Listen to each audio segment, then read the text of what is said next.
Olá, tudo bem? Sou Antônio Carlos Lima, do Estandarte da Liberdade. Esse é o Evangelho em Foco.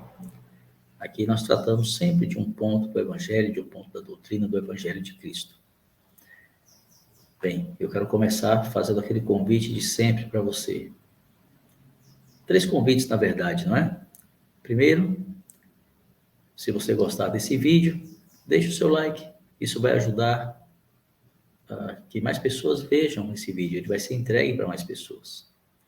Segundo, se você ainda não for inscrito no canal, inscreva-se. Isso ajuda o canal a ser mais visto por outras pessoas.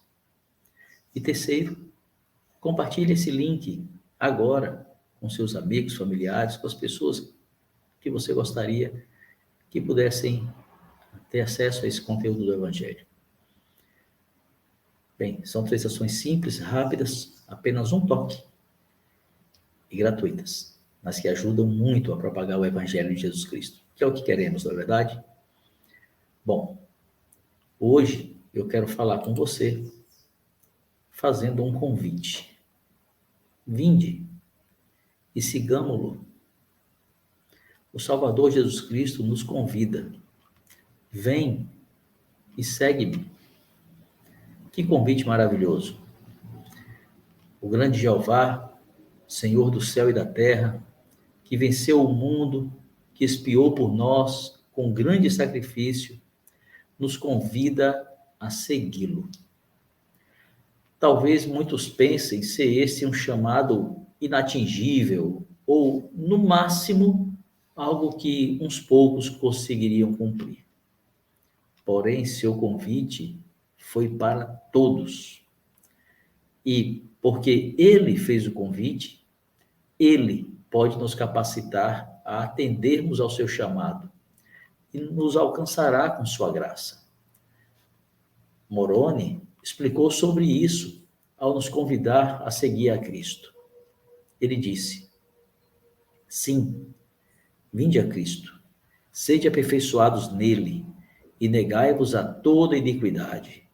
E se vos negardes a toda iniquidade, e amardes a Deus com todo o vosso poder, mente e força, então sua graça vos será suficiente. Logo, vemos que para seguir a Jesus Cristo, devemos abandonar o pecado e amar a Deus. O próprio Jesus ensinou: se alguém quiser vir após mim, renuncie-se a si mesmo, tome sobre si a sua cruz e siga-me. Essa mudança requerida de nós não é pequena. Mudar nosso coração, nosso modo de pensar, nossas atitudes e mesmo a nossa natureza requer esforço pessoal. O resultado é a transformação do nosso ser. Paulo definiu com clareza aos santos em Corinto: assim que, se alguém está em Cristo, nova criatura é. Para atingirmos a estatura de nos tornarmos uma nova criatura, mais semelhantes a Jesus Cristo, chamamos isso de conversão, que é nosso objetivo. É preciso buscarmos constante e consistentemente entender e viver o Evangelho de Jesus Cristo. Para isso, felizmente, temos muita ajuda. Eu desejo abordar 3 dessas ajudas providenciadas pelo Senhor para todos nós. 1. O Espírito Santo. Não pode haver uma verdadeira conversão sem a influência do Espírito Santo. Ele é o testificador de todas as verdades. Ele abre a mente, a nossa mente, torna o entendimento claro, o nosso entendimento, e coloca as revelações de Deus em nosso coração. O Espírito Santo vos ensinará todas as coisas, ensinou o Salvador. Ao nos esforçarmos para viver, aprender e ensinar o Evangelho, precisamos primeiramente buscar a companhia do Espírito. Se formos dignos da companhia do Espírito Santo, também seremos dignos de viver na presença do Pai Celestial e de Jesus Cristo. Todos podem ser influenciados pelo Espírito Santo, para terem confirmadas as verdades eternas e serem guiados em busca dessas verdades. Contudo, sabemos que a companhia constante do Espírito Santo é um dom de Deus, dado aos que se humilham perante Ele e aceitam trilhar o caminho da perfeição. Batizando-se, recebendo o dom do Espírito Santo por imposição de mãos, por quem possua a autoridade do sacerdócio, e mantendo-se fiéis e dignos de sua presença. 2. As Escrituras. O mestre ensinou: examinais as Escrituras, porque vós cuidais ter nelas a vida eterna, e são elas que de mim testificam. As Escrituras têm o poder de nos ligar ao Pai Celestial e a Jesus Cristo. Este é seu principal propósito. O presidente Monson afirmou: se estudarem as Escrituras com diligência, sua capacidade de fugir das tentações e ser orientados pelo Espírito Santo em tudo que fizerem aumentará, concluiu o presidente Monson. Os santos dos últimos dias aceitam como escrituras canônicas oficiais a Bíblia Sagrada, tanto o Velho quanto o Novo Testamento, o Livro de Mórmon, Doutrina e Convênios e a Pérola de Grande Valor.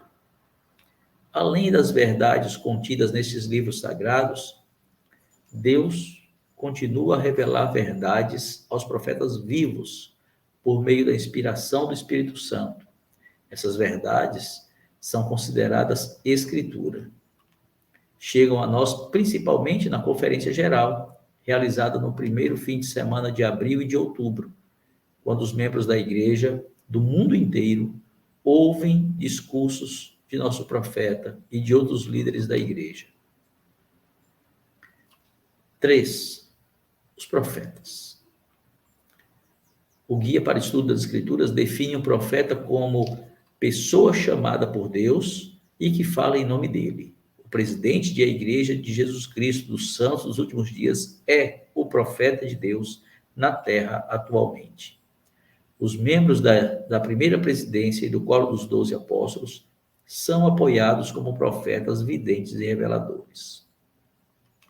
Ouvir as palavras inspiradas dos profetas é muito importante. Seguir seus ensinamentos é ainda mais importante. Cantamos o belo hino que diz: graças damos, ó Deus, por um profeta que nos guia no tempo atual. E as crianças complementam com seu hino tão conhecido: hoje pelo mundo há grande confusão. As notícias causam preocupação, mas podemos ter segura orientação se aos profetas de hoje dermos atenção. Segue o profeta sem hesitar. Segue o profeta, não vais errar. O Senhor Jesus Cristo deixou claro ao seu povo nesta dispensação a importância de ouvir e seguir este servo escolhido, o profeta, como parte do nosso processo de conversão. Ele disse: portanto, vós, ou seja, a igreja, dareis ouvidos a todas as palavras e mandamentos que ele vos transmitir à medida que ele os receber, andando em toda santidade diante de mim, pois suas palavras recebereis como de minha própria boca, com toda paciência e fé. Porque, assim fazendo, as portas do inferno não prevalecerão contra vós. Sim, e o Senhor Deus afastará de vós os poderes das trevas, e fará tremerem os céus para o vosso bem e para a glória de seu nome, concluiu o Salvador Jesus Cristo. Na Conferência Geral, temos a oportunidade sagrada de erguer nosso braço em sinal de apoio aos servos escolhidos pelo Senhor. Muitos já tiveram a bênção de participar desse momento em diversas ocasiões. Não podemos permitir que a natureza obrigatória e constante de um procedimento oficial tire de nós a visão do caráter sagrado daquele momento. O Elder Robert de Hales, do Coro dos 12, falou a esse respeito. Ele disse: quando erguemos o braço, não só damos nosso apoio, mas hipotecamos um compromisso pessoal e particular, um convênio de apoiar e defender as leis, ordenanças, mandamentos e o profeta de Deus, concluiu Helder Reis. E o presidente Heribiaire ensinou, ao erguermos a mão em sinal de apoio a alguém, comprometemos-nos a trabalhar pelo propósito para o qual a pessoa foi chamada pelo Senhor a realizar, seja ele qual for, concluiu. Assim, vemos que o ato de erguermos nosso braço em sinal de apoio nos coloca na posição de seguirmos o profeta em tudo que ele nos direcionar. E ele sempre nos direcionará para o que for correto. Na verdade, se seguirmos o profeta, estaremos seguindo a Cristo. Não, o profeta não é o Cristo, mas ele é o seu representante autorizado na terra para agir em seu santo nome e ser seu exemplo a toda a humanidade. Paulo, um apóstolo do Senhor Jesus Cristo, fez esta afirmação corajosa: sede meus imitadores, como também eu de Cristo. Assim, devemos seguir o profeta, porque ele segue a Cristo. Ao darmos ouvidos aos ensinamentos dos profetas vivos, talvez precisemos rever alguns conceitos e costumes que trazemos conosco, às vezes sem percebermos, mas que são como bolas de ferro presas aos nossos pés, que nos prejudicam em nossa jornada de seguir ao Senhor Jesus Cristo. Vejamos 3 desses conceitos e costumes que atrapalham. Primeiro, a atitude de deixar que coisas e sentimentos mundanos sejam colocados acima do que o profeta diz. Infelizmente, há pessoas que parecem ouvir as palavras do profeta de maneira seletiva, descartando o que não lhes é conveniente.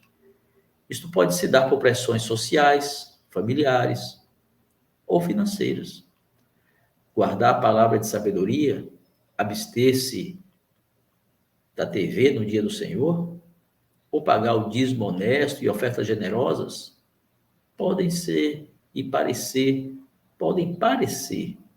ações dispensáveis para mentes e corações que estão presos apenas a esta vida e não conseguem ver plenamente a vida eterna. Segundo, a ideia de que ouvir, ler ou assistir às coisas do Evangelho é o suficiente para aprender e obter um testemunho dessas verdades. Na música, se diz que há pessoas que tocam de ouvido, ou seja, tocam uma música sem ter estudado ou conhecê-la. No Evangelho, ninguém toca de ouvido. Não é possível viver o Evangelho corretamente sem conhecê-lo, só porque ouviu, leu ou assistiu a uma boa mensagem. É preciso ponderar o ensinamento aprendido e obter seu próprio conhecimento a respeito. O grande jurista brasileiro Rui Barbosa falou sobre esse processo. Ele disse: os que madrugam no ler, convém madrugarem também no pensar. Vulgar é o ler, raro o refletir. O saber não está na ciência alheia, que se absorve, mas principalmente nas ideias próprias, que se geram dos conhecimentos absorvidos, mediante a transmutação por que passam no espírito que os assimila. Um sabedor não é armário de sabedoria armazenada, mas transformador reflexivo de aquisições digeridas. Que palavras sábias. Nas coisas do Evangelho é preciso mudar, ponderar, aprofundar o pensamento nas coisas que forem ouvidas, lidas ou assistidas. Somente assim o Espírito Santo poderá testificar e revelar mais, dando conhecimento e testemunho além do que ouvido, lido ou assistido. Terceiro, a atitude de estar mais atento às novidades que às doutrinas. Paulo disse que os atenienses de nenhuma outra coisa se ocupavam, senão de dizer e ouvir alguma coisa nova. Não que as novidades no que dizem respeito ao Evangelho não sejam importantes, porém, é necessário colocar as coisas em sua devida proporção e lugar. Quando o profeta do Senhor fala, ele pode falar doutrina, princípios ou anúncios de natureza geral. Ao que temos dado mais atenção, no que temos colocado o nosso coração. Faça esse teste agora. Pense na conferência geral mais recente. Agora, tente lembrar que doutrina ou princípio o profeta ensinou. E agora, que anúncios o profeta deu sobre alguma novidade da igreja? Se você consegue se lembrar dos anúncios e não consegue se lembrar da doutrina, é preciso ficar atento e talvez corrigir o curso da sua atenção ao que o profeta diz. Qual a sua expectativa para a próxima conferência? Você tem pensado mais sobre a doutrina e os princípios que serão ensinados? Ou sobre quais serão as novidades?